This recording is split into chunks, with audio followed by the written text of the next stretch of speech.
আমার বোন যখন পানি খায়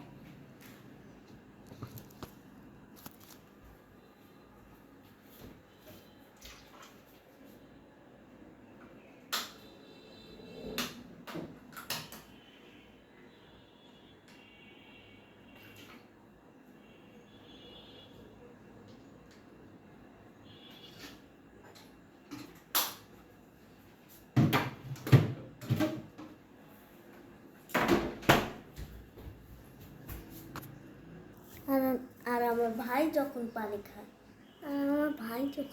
খায়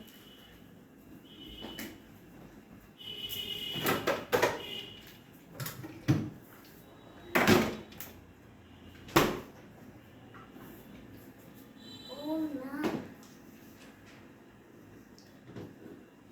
যেটা এখন দিয়েছিলাম, যে পানিটা এখনই দিয়েছিলাম সেই পানিটাই তো আমি নিয়ে নিচ্ছি।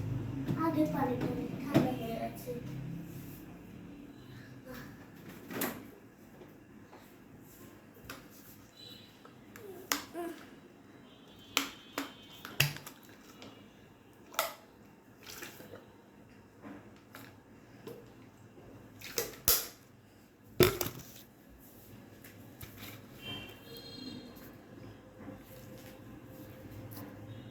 আমার ভাই যখন পানি খায় তখন সব খোলা রেখে চলে যায় আর বোতলটাও বাইরে রেখে চলে যায়।